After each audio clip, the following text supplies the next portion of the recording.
Hello, beautifuls. This is a video about depression and my Taking Our L and Going series. I'm going to try to be very careful here because I want every single one of these videos to stay up. And,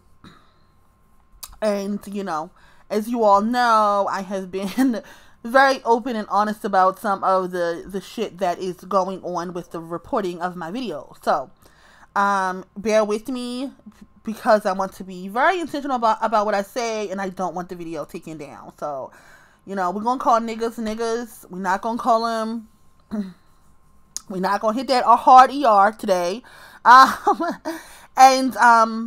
We, of course, are not going to say, you know, anything that could be, you know, has my video taken down. So, you know, we gotta use a lot of context clues, but,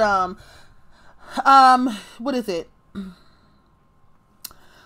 it? Comprehension skills is a lack of the, niggas, right? We can actually comprehend over here. So you gotta take a lot of what I'm saying and you gotta, you know, you gotta take some context clues and, you know, use them when appropriate, okay? So anyhow, I'm gonna talk about depression. And of course, you know, us taking our L and go, we're taking that L in three ways. We're taking it in us not being able or no longer, not being able to date our own likeness like everybody else, right? Which, you know, some black women have decided, you know, very early on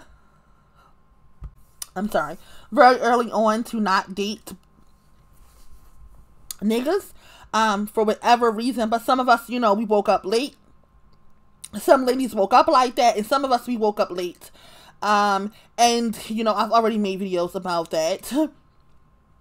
But, yeah. And not dating black males, and not, and having to leave the neighborhood and the community that we grew up in, and I think that's where a lot of this depression comes in at. And then, of course, our final L is, of course, with our sistren. So, as we already know, these stages of grief are not linear. You can cycle back and forth and go back to different stages of grief, but this stage of depression is the stage right before acceptance. So,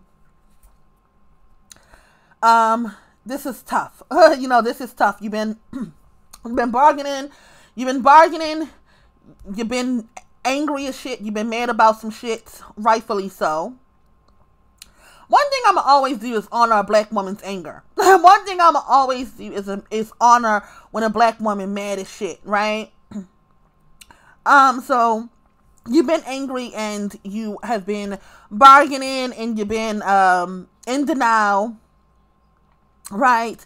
And, you know, now you get to this stage of, oh shit, what next? You get to this stage in depression of what next, and you know it's time to go, right? You know that it's time to go. Like, this is it. Gotta go.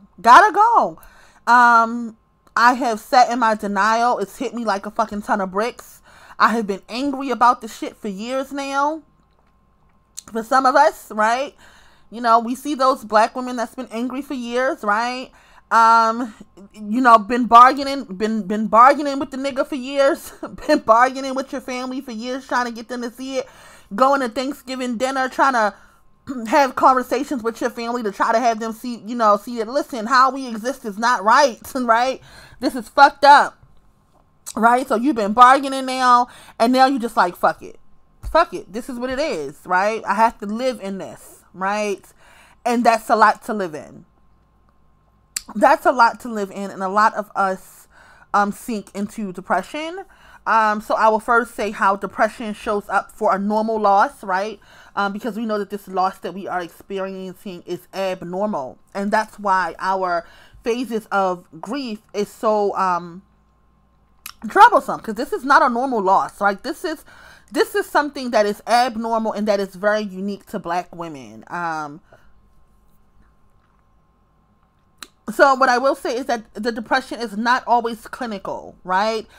it's just a phase that we go through in realizing, in regular depression.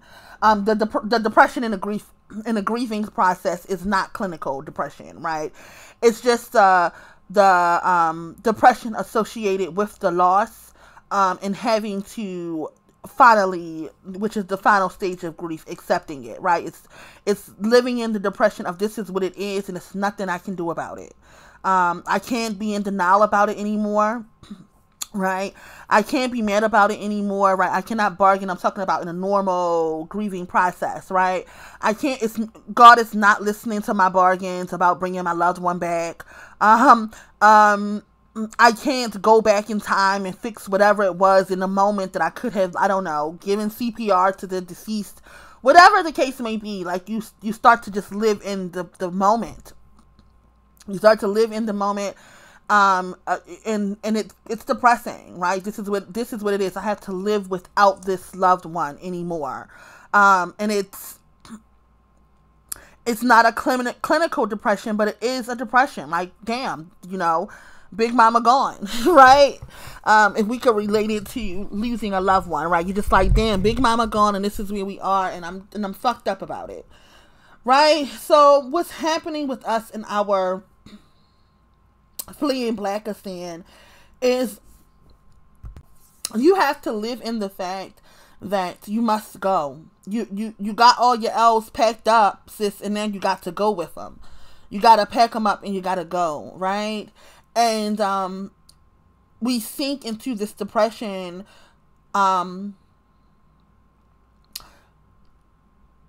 really, you sink into this depression because of the fact that I read and I think that I can honestly say that I have since cycled back into this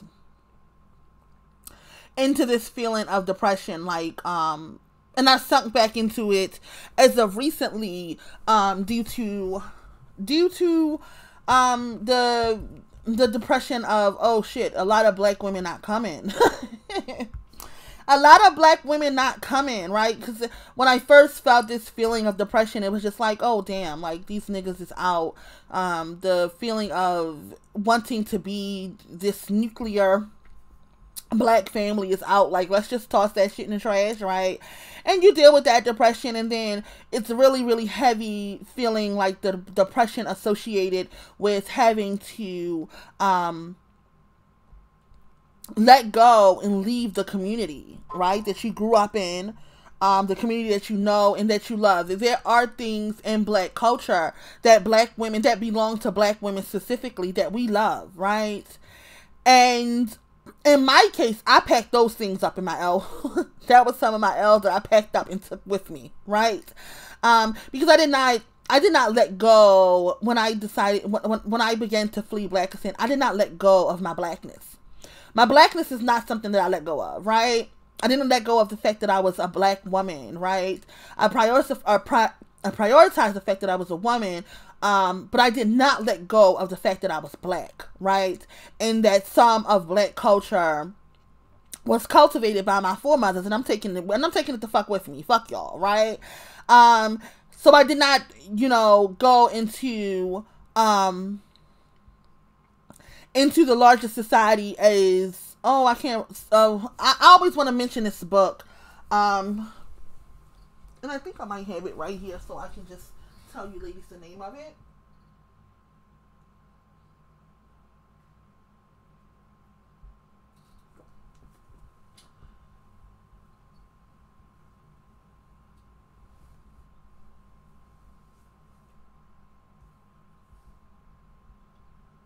Alright, I got so many books, I got so many books, I can't find it. But anyway, I think it was by Khadijah.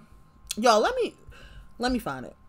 Okay, so the Sojourner's Passport is the name of the book, and what she talked about was being a racial refugee, right? And she talked about going into the larger society and just like throwing away your race, the fact that she was a black woman, and trying to hide it, right? It's not something that I did, right? It's not something that I do. I don't go into the larger society as some chocolate dipped, as people have said, as some chocolate dipped white woman. No, I'm a black woman, and that's, you know, who the fuck I am. And I don't want to exist as anything else other than that. But I do realize that in leaving Blackistan that you are a refugee, right? You are a woman who community has become so harsh to her, has become so unlivable for her that she had to flee. And I don't want to leave my blackness, but I do want to, I don't want to leave my blackness and become, of course, a racial refugee, but I do want to acknowledge the fact that we are refugees, right? We are, being a woman alone, and a woman alone is not a women alone. Let me say a women alone, right? And that is for those of us, you know, who seek sisterhood outside of Blackistan and in this, you know, experience that we are now, you know, living in, right?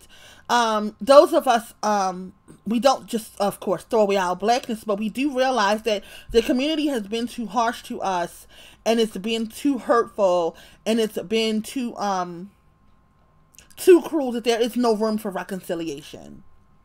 There's nothing that we can do. We bargained as much as we could. We tried to have everyone to see it our way. We tried to have people validate our experiences. And now it's just time to go. And I think that we sink into a depression over it. And I think that this shows up in the way of not wanting to move on in depression, right? Depression feels like, if you have ever been depressed, right? And as I said, I have gone through grieving, you know, literal loss of family members, specifically my mother, and then not wanting to move on. Like, it was days where I would just lay in the bed and I would just, it was days where I would just lay in the bed and I would just hope, like, fuck it. Like, I'm never getting up out of this bed. I'm never moving on. I don't want to live life without her. And I think that we end up saying to ourselves, how do we hold on to our black womanhood and throw away the whole black community? And when that becomes too much of a burden, or it becomes too heavy for us to do, what we decide to do is just fuck it. Just lay here in our depression. Let us just lay here. Let us just, you know, try to discommunicate from those who have caused us harm. But the actual packing up the bag and getting the fuck on is very, very hard. And I think that it's hard because you really do become a refugee. Like, you really do become a woman alone. You really do become a woman who is living in the world unlike any other. And this is depressing. This is depressing. As of recent, when I realized, oh shit, it's not a lot of black women coming. Like, it's just gonna be like a little tiny tribe of mothers of daughters. Like, not a lot. Not a lot. It again had me right back into this state of depression, because I'm just like, oh, all of these black women, right? Some that I know and some that I love, they not coming. And the same fate that is set for black males in the black community is also set for her. These are black women that I know and that I love and that I wish could make it, who are not, right? So the same fate that's been set for niggas is also set for her. And that was a very, very, that's a very, very depressing thought for me. It inspires a feeling of hopelessness in black women, that I think is pushed. The feeling that we cannot move on. Like, you can't move on. You can't leave. It's been said several times in several spaces and over and over again that black women cannot leave the black community. Like, you cannot detach yourself from the black collective. You just cannot do it as a black woman, right? And when we get into the stage of depression, how you get out of it is you figure out how to move on. Like, that's your way out of this depression. You figure out that there is the feelings of hopelessness, the feeling of, I'm just stuck. I'm going to always be connected to this community that fucking hates me. And it's no way to get away from it, because I have not only are the males of my likeness hateful towards me, but so are the fucking women who look like me. And how the fuck can the world tell the difference between she and I? How does the world tell the difference between me and her, right? And you feel this way with the Black woman collective.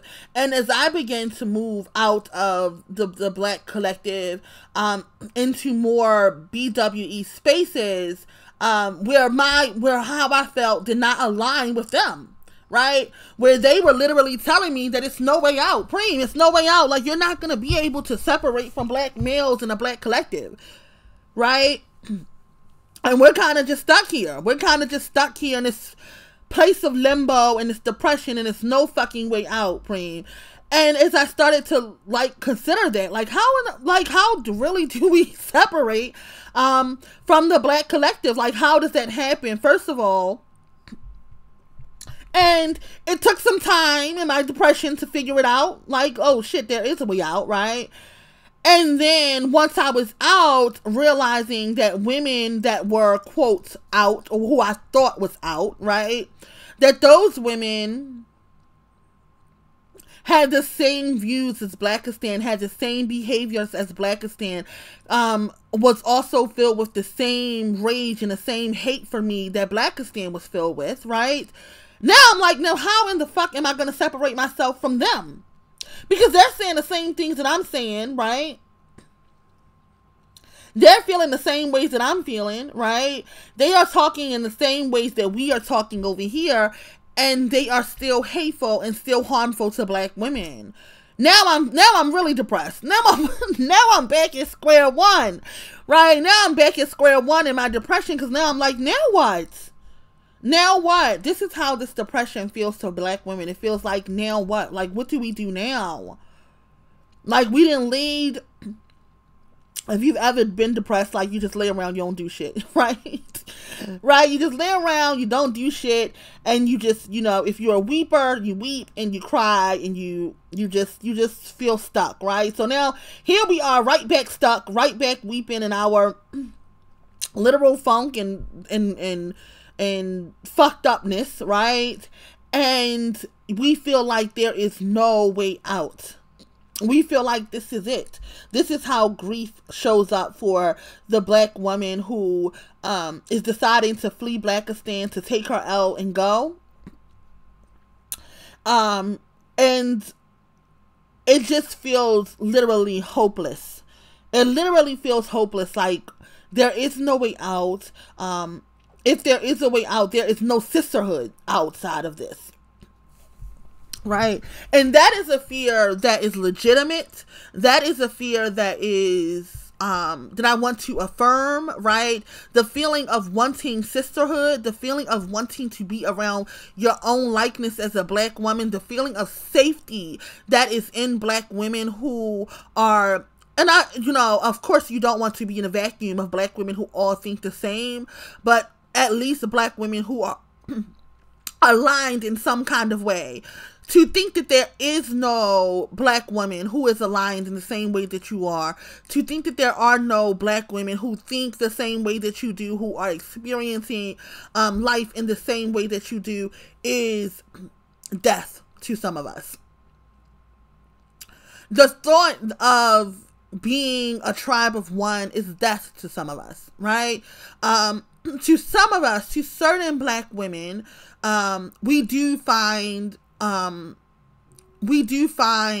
that our natural selves is not a tribe of one, right? That we do value community, right? This is a normal thing for Black women, that we do value community, we do value sisterhood, we do value having a community of women who value life, the things in life that we value.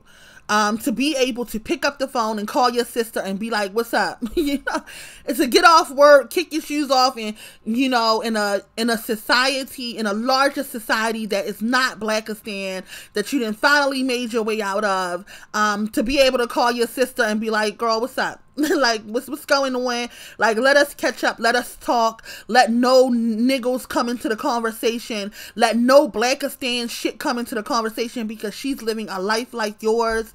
And for you to just to be able to kick it with your sister sometimes, and to not have that, for some of us, we'd rather just lay right here. Fuck it. And I think that the cure comes, right, and getting over this depression is to really, truly be able to find your tribe as a Black woman, right? To really, truly be able to be graceful to your own sister, right?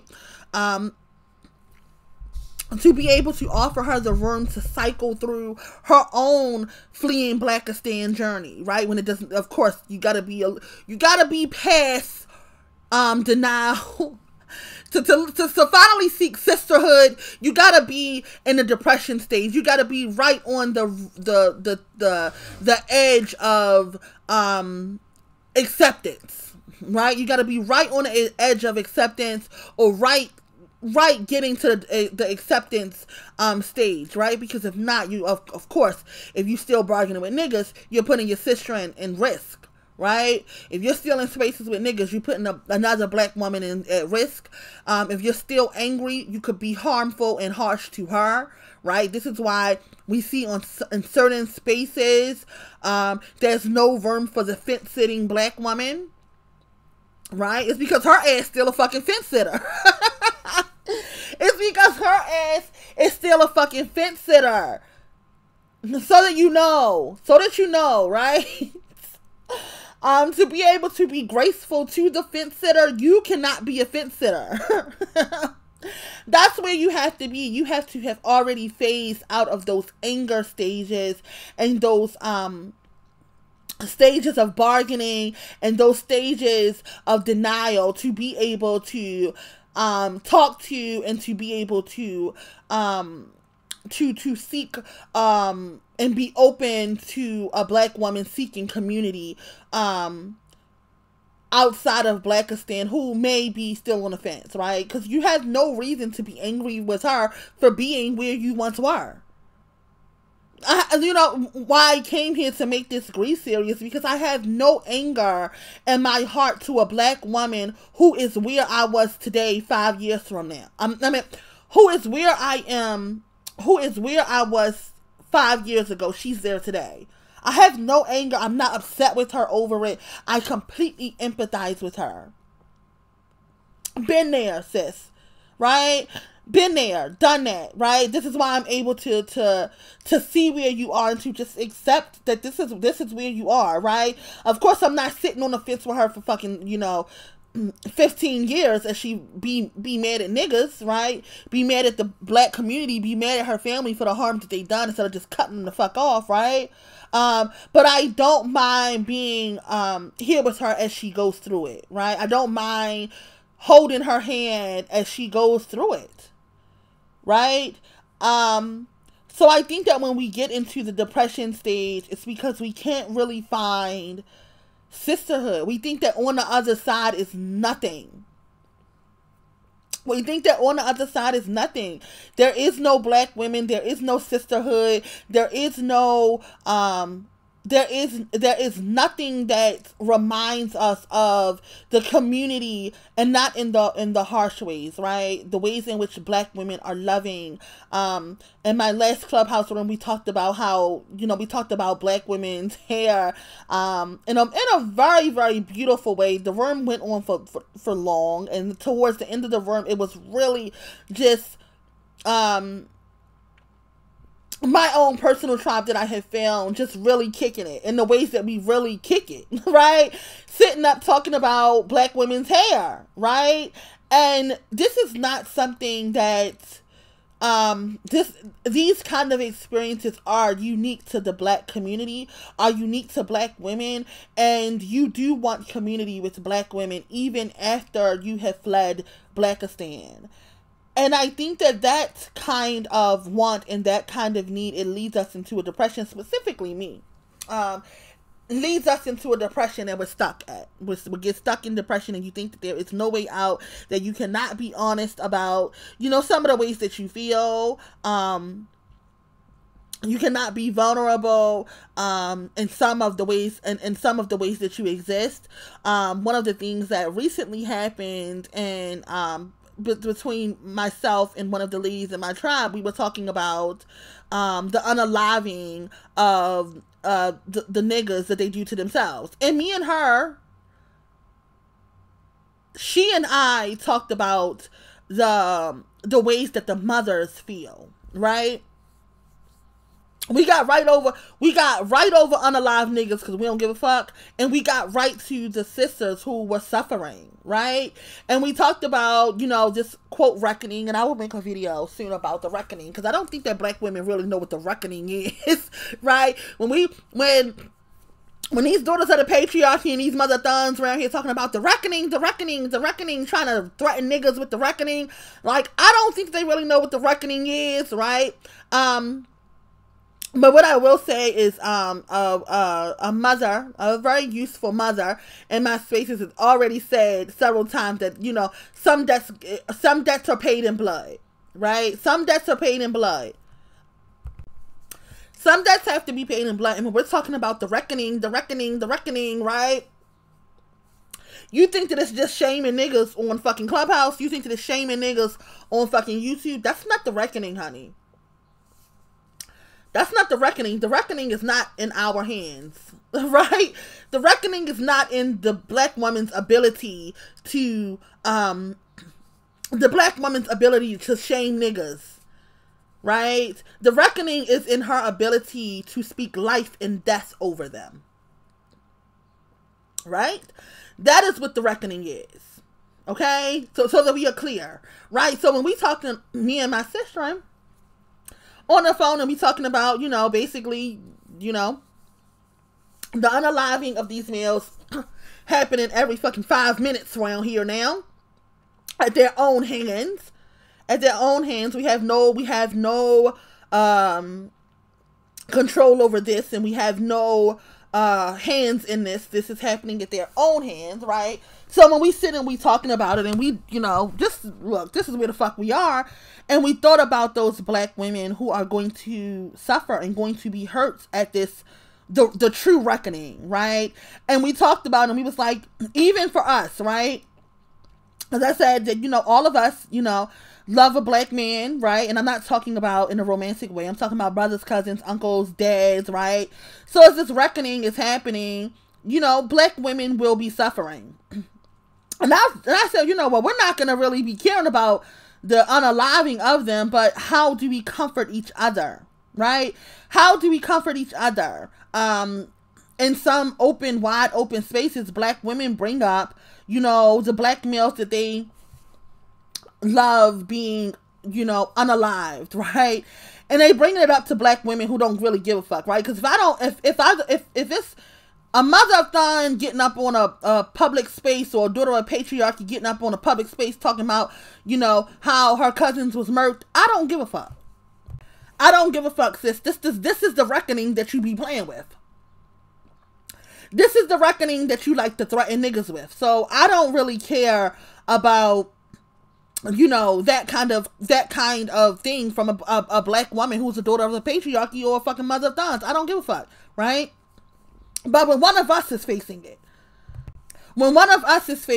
we talked about, how in a private space, as this reckoning occurs, how do we be a sister to our sister, right? Knowing that we don't really technically care about the unalive nigga, but we do care about how it will affect her.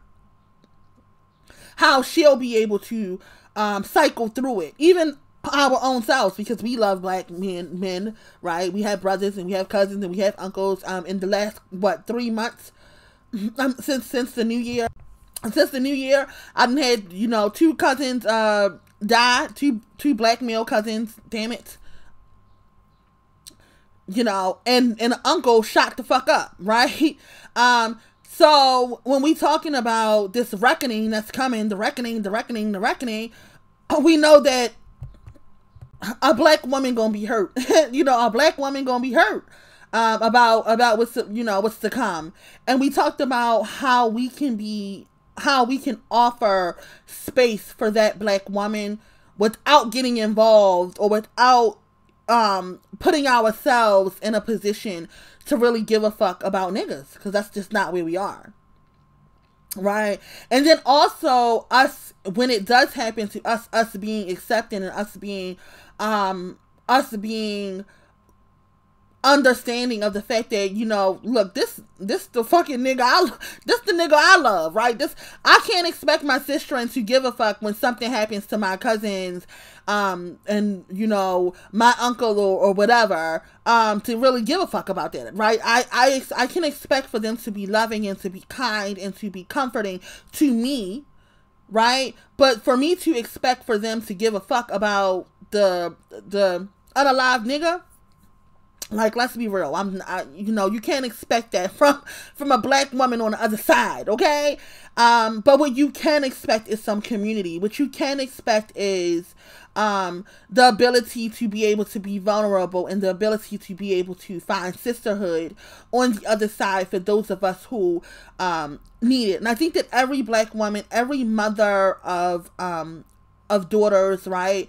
Every one of us over here on the OOD side, right? The Ocean of Daughters side of YouTube, every one of us is seeking sisterhood. Every one of us is seeking a community with black women that is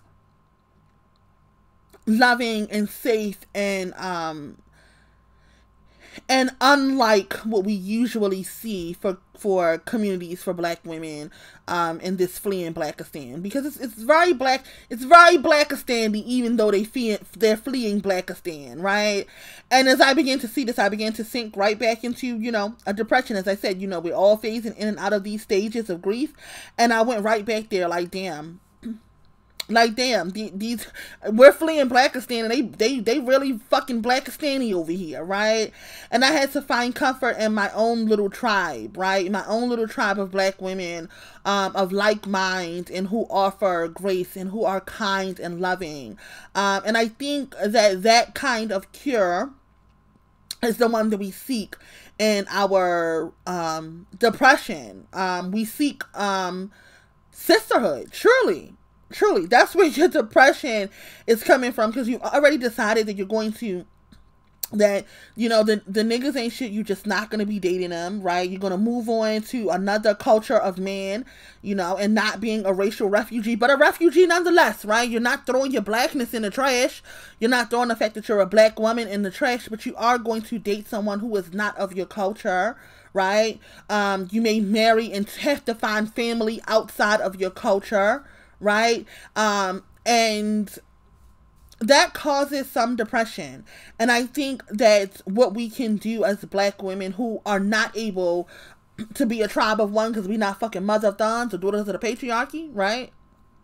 Because we do value black women, because we do give a fuck about black women, what we can find is some comfort in knowing that on the other side, one of those L's, and packing up all of your L's, that there are women on the other side of this who also got their own pocketbook of L's that they have collected, and that there can be a joyous community outside of this depression.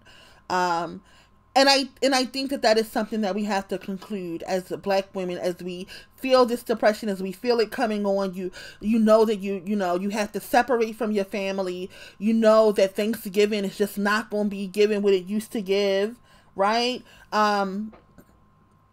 You know that these holidays that you used to celebrate, these traditions that you used to celebrate with your family, and these traditions that you used to have with your family, you just have to let it go. But you can find sisterhood on the other side. One of one of the ladies who, you know, I have found community with, a dear sister of mine, she talked about how she basically spent Thanksgiving alone last year and wept about it, cried about it, went through about it. And I made it my business, right? And I am making it my business to ensure that she does not spend Thanksgiving alone this year. That if nothing else, she and I spend Thanksgiving together, right? So I do think that we can find community and Black women that will be healing and creating a newness, right? Creating a newness that is healing and loving and offers us the ability to just be. So as we have, you know, cycled through these feelings of grief, right? When you get into the depression stage, although it is horrible, right? Although it is hurtful, although it feels so alone, I do want to remind you that that is, you know, damn it, you're almost at the end. Your pocketbook about full of your L's. Your pocketbook about full of your L's is heavy. It's heavy, but it's full of your L's. And in the acceptance stage, which I will be making a video about shortly, is where the alchemy happens. And I can't wait to share that video with you ladies. But I did want to make a video about depression because I know how it feels for Black women fleeing Blackistan and to lay in the pits of hopelessness. And this is another stage that I don't want Black women to get stuck at. And I think that this is also a stage that makes or breaks a Black woman, right? This is a stage that really tells who you are, right? Are you a mother of daughters, or are you a fucking mother of dons? Are you a daughter of the divine, or are you a daughter of the patriarchy, right? This phase or this stage in your grief, this is defining you, because those mother of dons and those daughters of the patriarchy, they live here. They live right here in the depression. They want to drag all the women along with them in the depression. They want Black women to think that there's no way out, right? As I said, they're circling Black women around, you know, circling their tails, talking about the same fucking shit for years. Listen, damn it. We're moving on, right? To those of us who are mother of daughters, we have to seek a way out. We cannot just lay around and just be sad. We have to seek a way out. And we find our way out in sisterhood. We find our way out in other loving Black women who empathize with us, who have traveled the same road that we have traveled, and who believe that we can make it. So that, you know, again, is why I made this series, because I believe that you can make it. I believe that, you know, those of you that are here who are cycling through these, you know, fence-sitting sisters, who are cycling through these stages of grief and you have not gotten to acceptance, sis, I believe that you can make it. I believe that you will not be stuck here forever. I do not think that your life is ended because you have decided to be unlike the rest of Blackistan, right?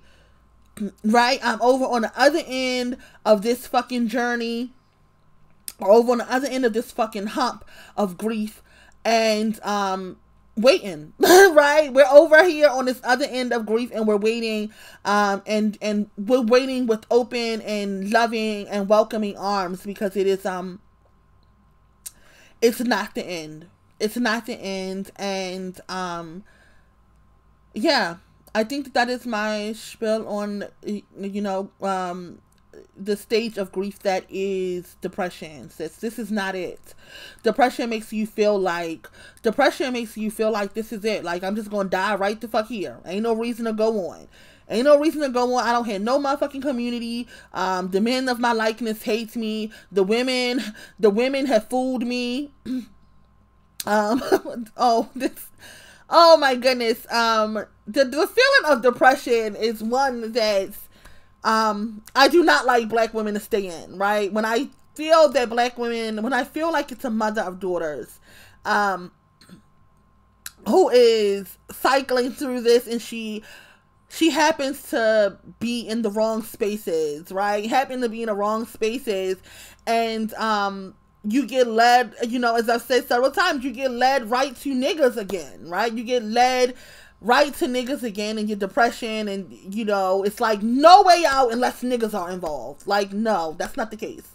That's not the case. So I don't want black women who are cycling through these phases of grief to think that this is, that they just have to be stuck in Blackistan. Absolutely not, sis. Pack up your pocketbook, sis. Look, we all got one. We all got one, and on the other side of grief is sisterhood, right? You do not have to completely abandon your blackness.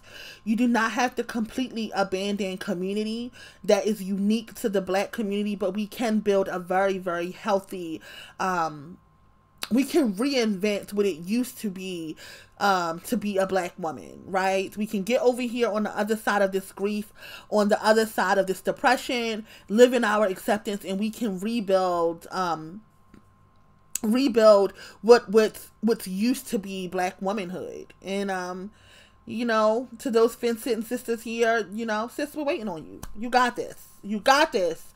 You know, you're cycling in and out, you're going through your motions, you know, you're being shamed in other spaces as if no one else felt how you felt.